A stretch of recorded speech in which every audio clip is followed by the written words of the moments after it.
Welcome to the Relentless Minds podcast with Laurie Jimenez, a platform where influential entrepreneurs get real and share their stories of challenges in life that they've had to face head on and conquer in order to be where they are today. Here, you'll get an inside look at the adversities that these individuals have experienced or are currently dealing with, in addition to their opinions on real life matters and philosophies in life. Most importantly, you'll learn what it takes to have a relentless mind so that you too can stay headstrong in your pursuit of a better future. In this podcast, you're going to get 100% authenticity from people that have figured out how to beat the noise that society creates and have a higher level of self-mastery. Welcome back to the Relentless Minds podcast. Today I have with me Jim Stavis.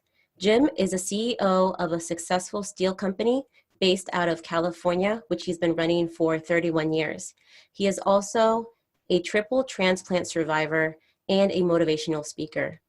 Jim was diagnosed with type 1 diabetes at 17 and spent 35 years coping with the disease.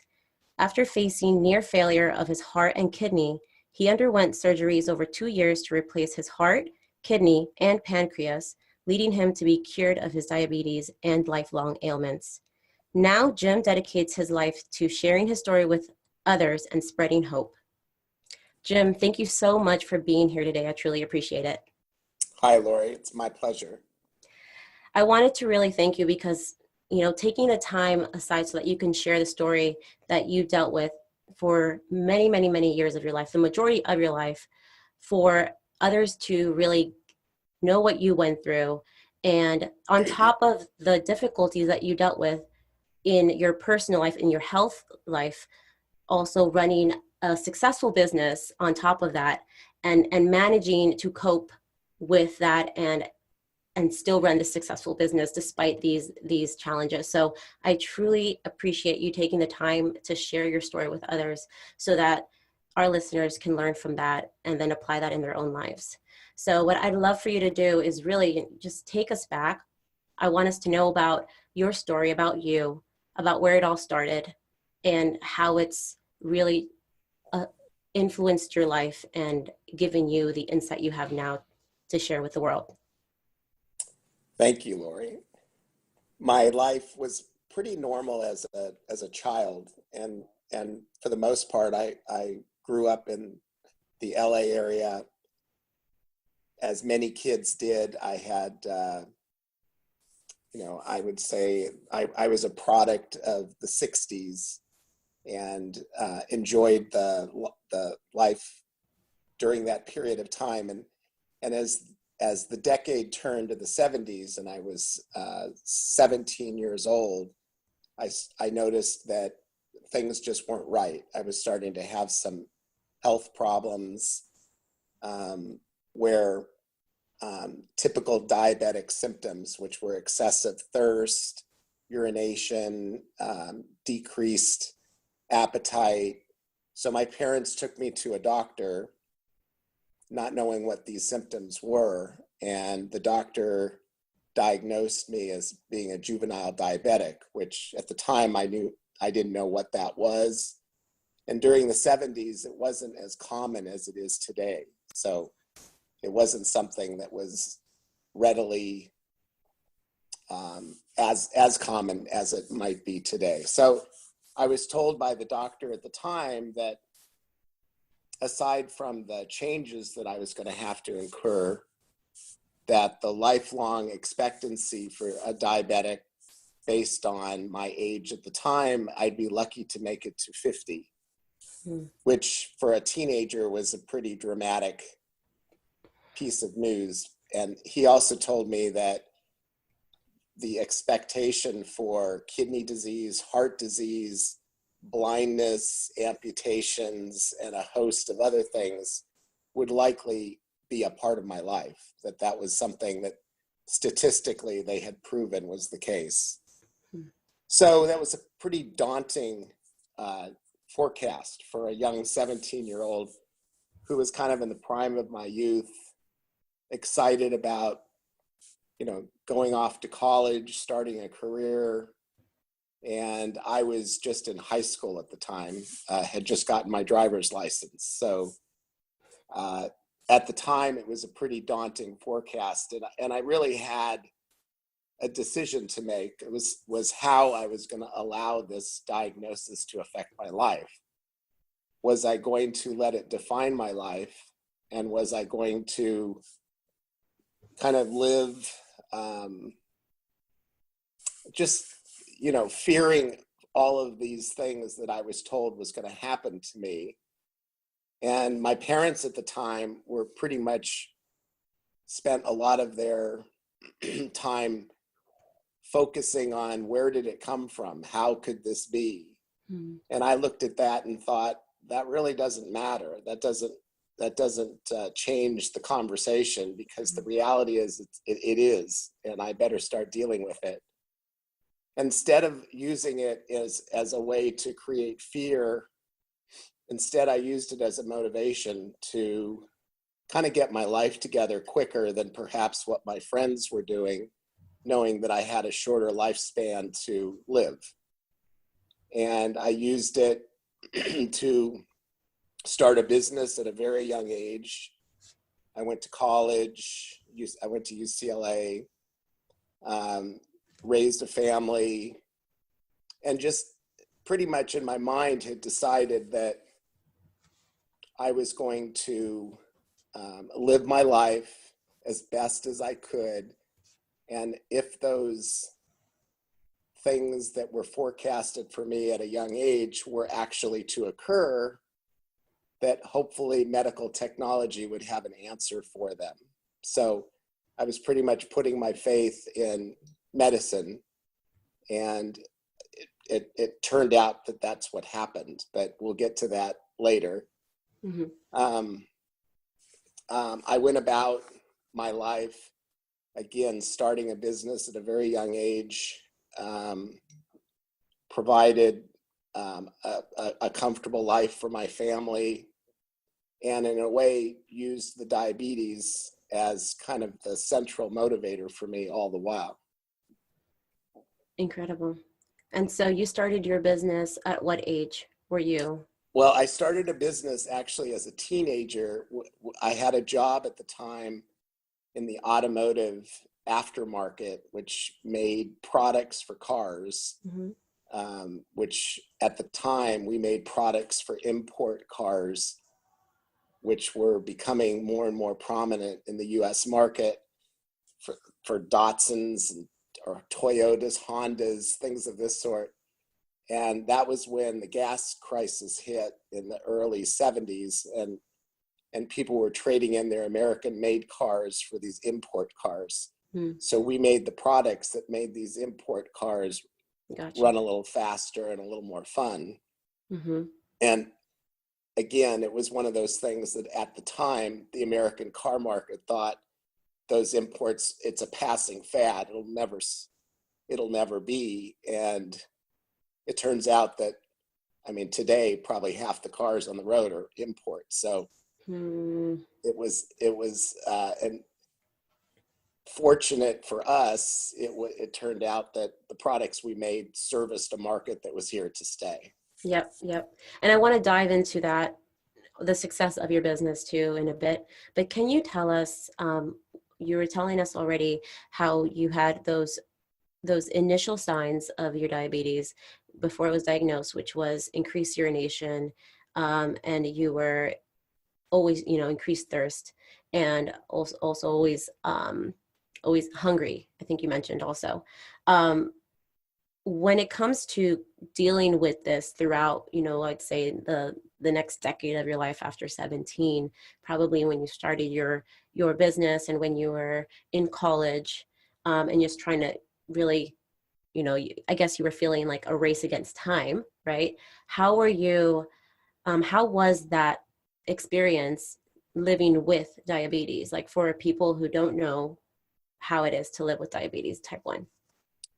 Diabetes is life-changing. It's the kind of thing that it affects pretty much the way you live your life, the way you eat. It has to do with how much working out you should do. the choices that you make as far as what you eat, testing your blood sugar, and the effects of it don't happen all at once. It's kind of like um, a time bomb in a way. It's a drip drip every day. You're affecting the circulation within your body.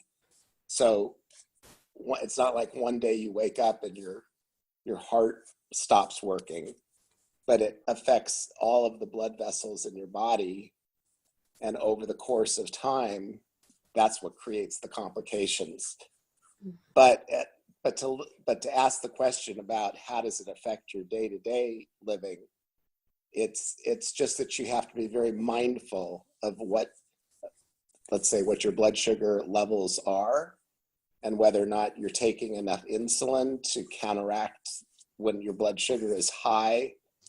And I must say, for the sake of your audience, the management of diabetes today is light years ahead of what it was back when I was diagnosed in the 1970s. Back in the 1970s, they didn't even have blood testing equipment.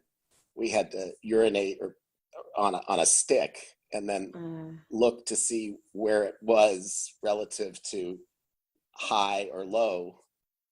And today they have equipment where you can have it set up on your cell phone. So your cell phone will tell you what your blood sugar is at any point of time. You don't even have to prick your finger like we used to. So again, diabetes today is far more prevalent, but the management and the monitoring of it are light years ahead of what it used to be. Okay. So and go ahead. Oh, I was going to say, so that in this period, in the first like decade, you know, we spoke about this earlier because you were dealing with it 35 years before you could get your transplants, but it was in the beginning more of like a maintenance, right? It was checking daily, you know, Correct. Your diet, your exercise. And then it wasn't until later, I remember reading like around when you were in your 40s, that you started to really experience your organs just started to, you had this, an artery even that was, blocked off like 95%, when you were 42, like, and so this stuff was later on, right? But in the beginning, you were it was at maintenance. But unfortunately, that's how this disease works, is that it is just like over the years, it's just wasting away, at these vital organs. So what it does is it affects the smaller blood vessels first, which are the blood vessels in your eyes, in your kidneys. And then as it goes to the larger vessels, that's more of like your arteries and ultimately to the heart, which is where it ultimately led when you said that it was the artery that was 95% blocked. That actually occurred when I was 42, which I nearly died when that event occurred. But again, a lot of the damage is being done over the course of time, and you're not so aware of it. When I went to a cardiologist after that event, and we did a angioplasty, which is them sticking a balloon through your arteries to put stents in. He said, I'm doing the best I can, but considering he's got diabetes, the quality of his vessels just aren't very good. So then it became known to me how I looked reasonably young on the outside, but my inside was probably 20 years older than what the outside looked like. So that's a reality that diabetics face, and you're not aware of it because you can't really see it from the outside. Wow, that's incredible. The amount of, because the thing is that having to deal with this also years back, like before the advances in technology even existed, I'm sure these were things that were very new to you as you were coming across them. And then to not have really a solid solution, at that time, that could have been very discouraging. But can you tell us what it was that kept you going? What it was that made, like, motivated you to keep going, to keep working on your business, on yourself, on your health, and just to not give up. I'd say two things. One is that I'm basically an optimistic person, meaning that, So important. there's people that wear the glass is half full and there's people where the glass is half empty. I've always been very optimistic in nature and believe that if you work hard and you have a positive belief system, that good things will follow.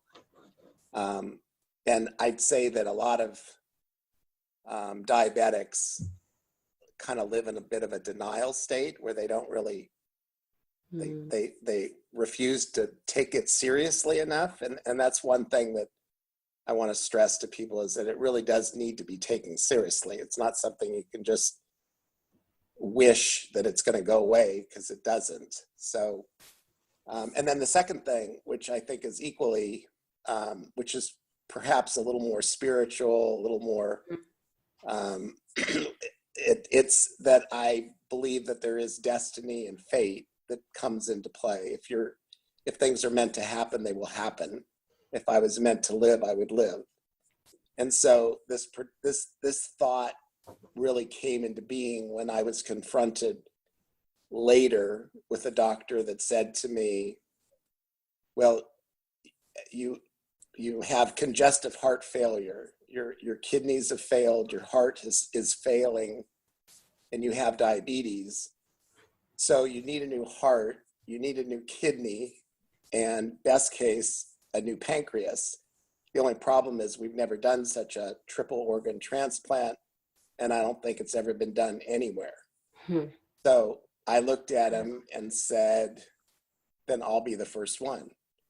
And he just kind of smiled at me and thought, okay, he has no idea what he's talking about, but okay.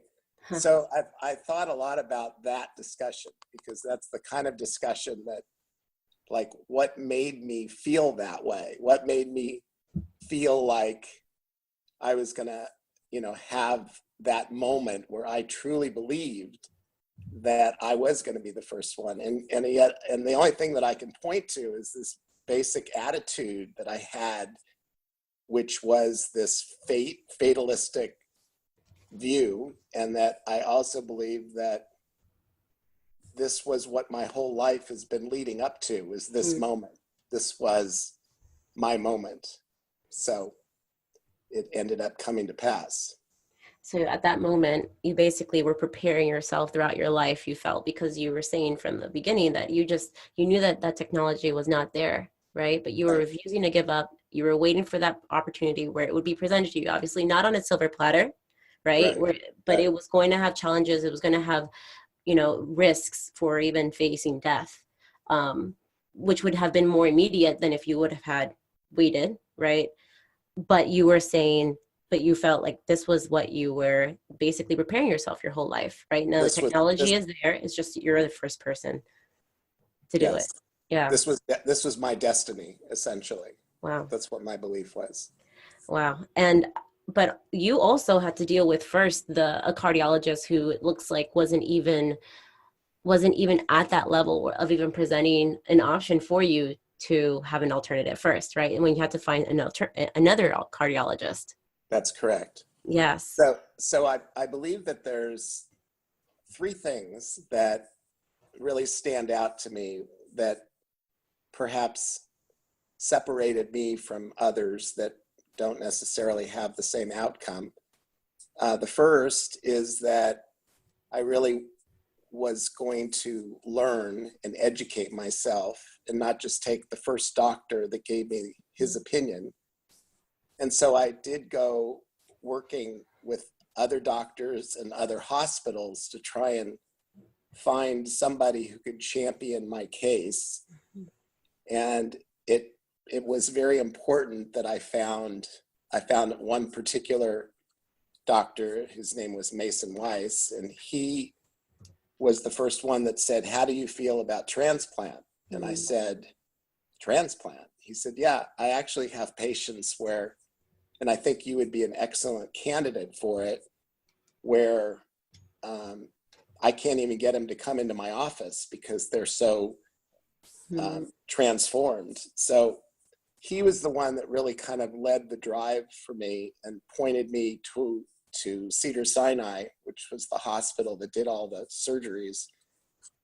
And so I think it's very important to get the best medical opinions and services, because not all doctors are created equal. Yeah. Second thing I think is that you have to have a really strong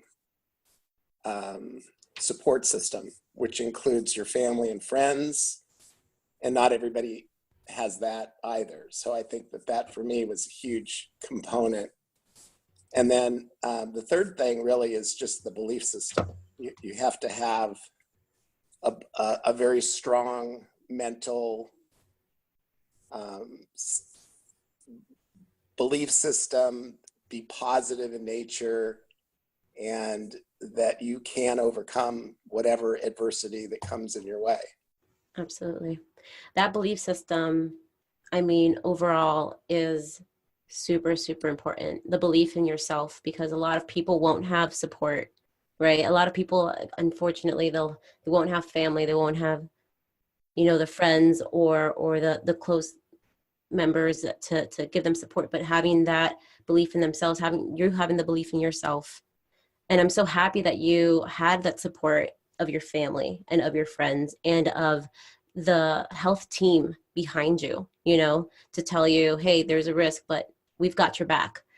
Because I'm sure that was super encouraging, because as relentless and as just as strong as you are, and I can see that it's still a scary situation to have to go through, thinking, hey, I'm the first person to do this, and there's really no guarantee on what's going to be the outcome. And can you actually talk to us? So you were about 49 years old at this, and you were facing, and correct me if I'm wrong, it was congestive heart and kidney failure, and that's why they were presenting the opportunity, right? Correct. Okay. And so they were presenting the opportunity to do, was it at that moment that they said, we're going to have to replace all three, or they said first two, and then later on they said, well, we also should do the pancreas? The thought at the time was all three needed to be replaced, that I could continue to live with my diabetes, which was the pancreas, but in order to preserve the new heart and kidney, I would need to get a new pancreas within a couple of years, because otherwise the damage for the new organs would start to occur. So it was a way of preserving the new heart and kidney. So when I went into surgery, they didn't know if they were going to do 1, 2, or 3 organs at the time, and they chose to do the heart and kidney, and then the pancreas we did the following year from a different donor. From a different donor. Okay. Right. And the doctor that you saw that did the surgery for you, this was Dr. Shaw, right?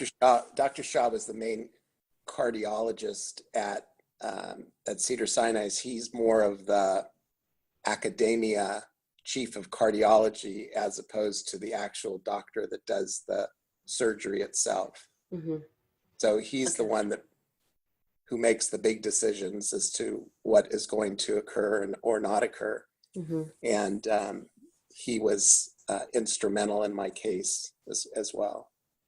Wow. And can you tell us then about your experience with mentally going into the surgery, and then, out of the surgery, and then having to prepare again for the following year, like that experience for you, and really what you were feeling?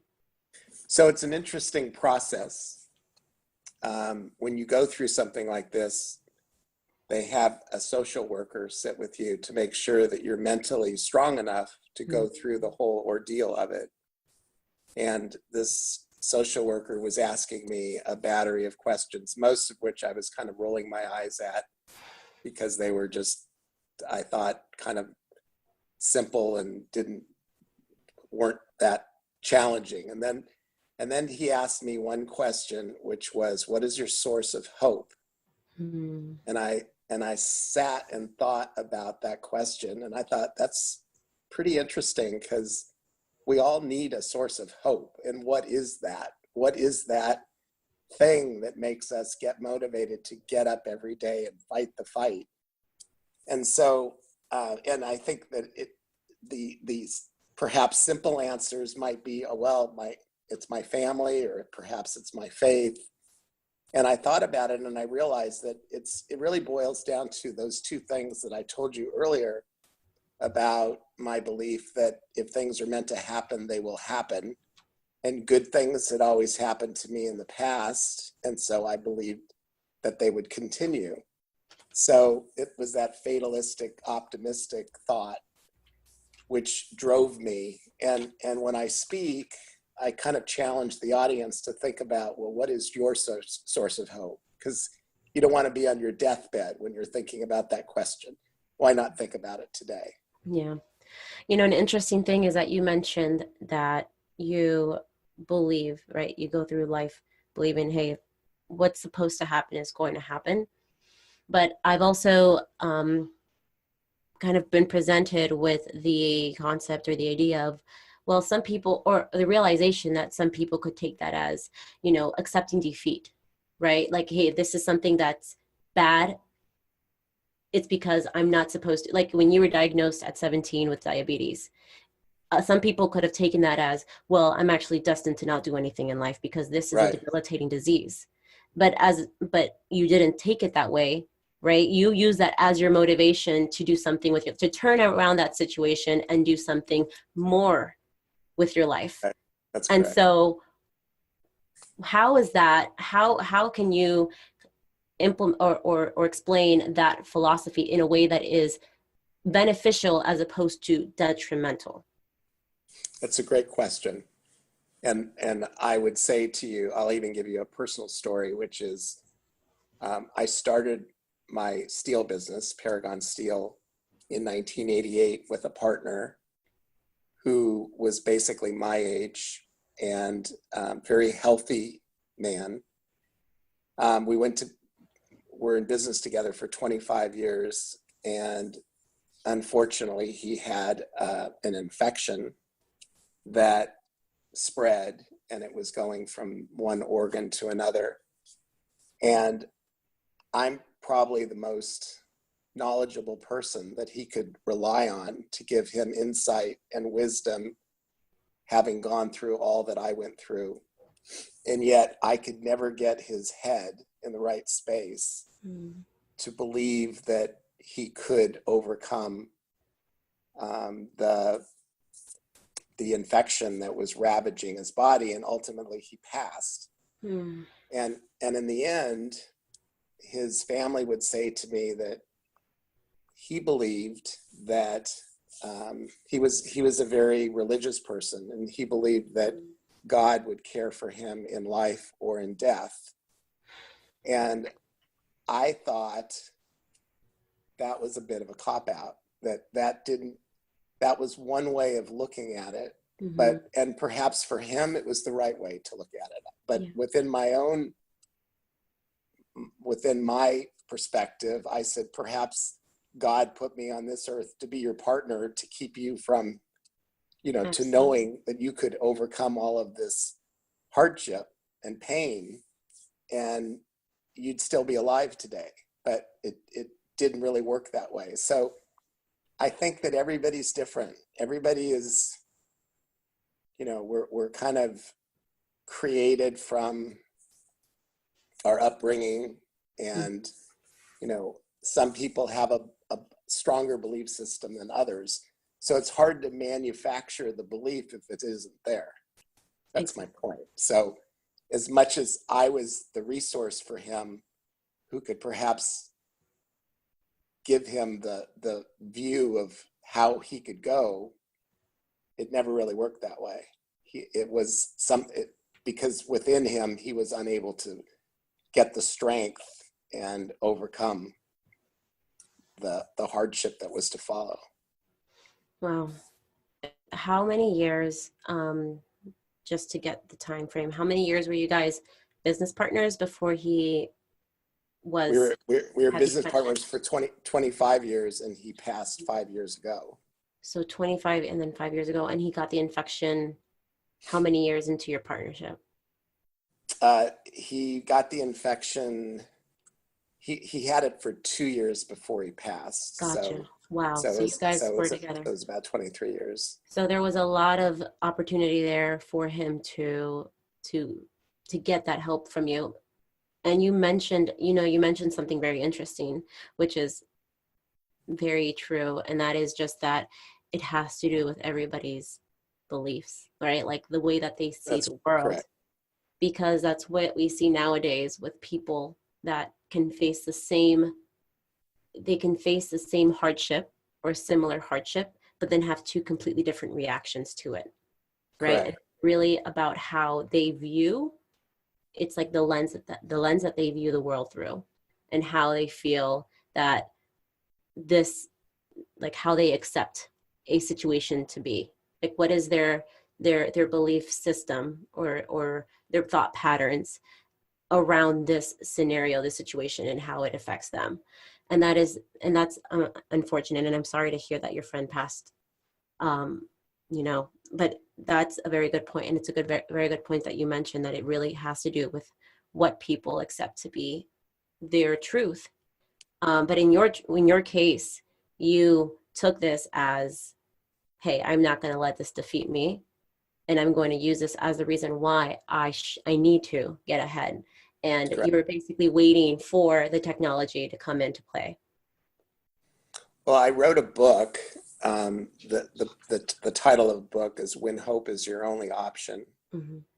and the book was designed to talk about exactly what we're talking about right here, which is how do you get your headspace in the right place so that when we do go through any kind of adversity, how do we find the way through it?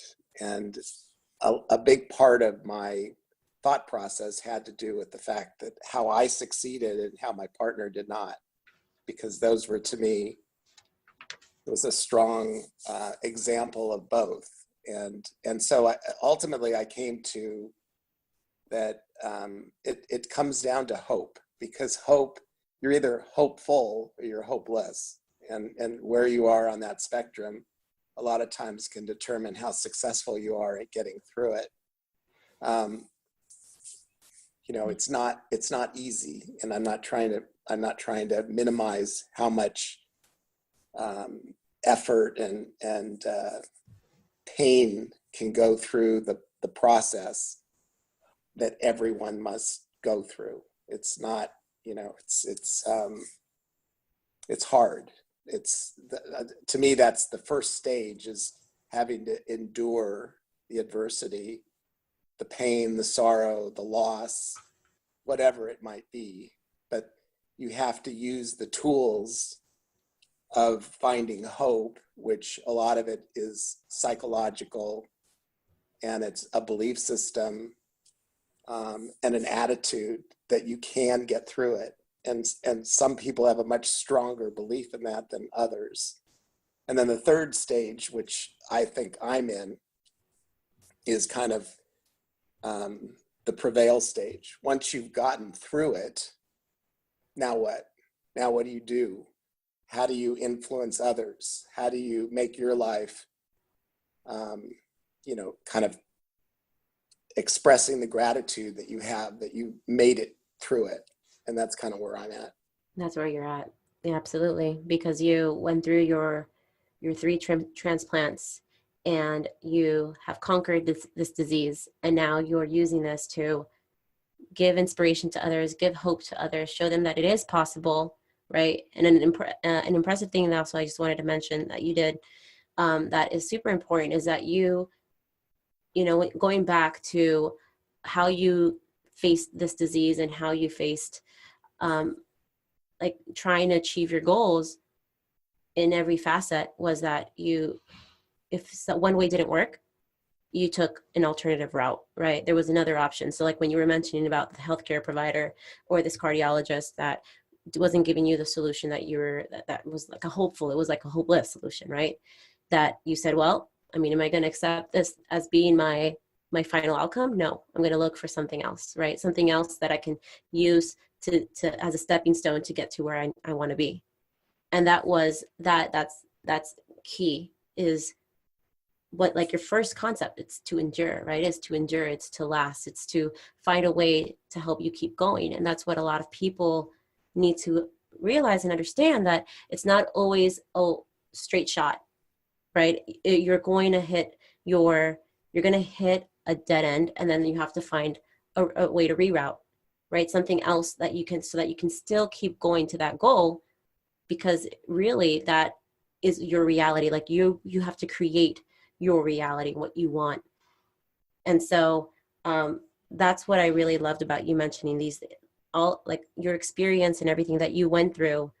It was a lot of like trial and error, right? And trying to especially just dealing with an era where they just didn't have the technology, they didn't have the knowledge of how to help cure this disease.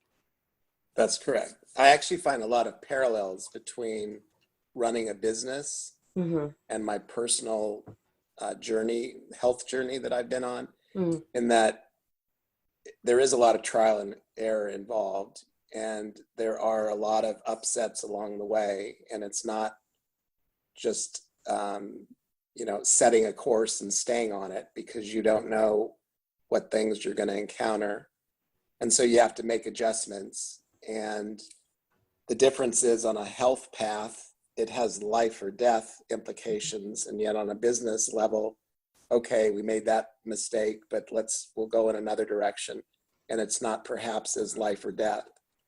So I think that a lot of my business skills that I learned somewhat at a young age ended up helping me when I had to make these important life decisions, when it came to having to decide which direction to go, and then making decisions decisively when I found that this is the doctor that I wanted, this is the hospital I wanted, and then going forward with that, knowing that it was the right decision to make. Despite all those challenges and the life-changing experiences that you dealt with, especially having to go through the surgeries that you went through, and then the loss of your partner, that you're able to still, have that, it's just that mindset, and it's that resilience that you have to keep going and to keep these things running. It's for yourself, for your family. And I'm very happy that you were able to share that with us today, share your story and the inspiration that you provide with that.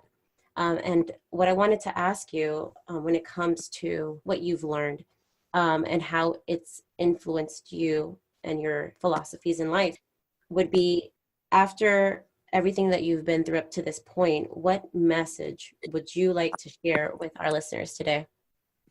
I would say there's three. I always seem like three is the happy number for me. So there's three.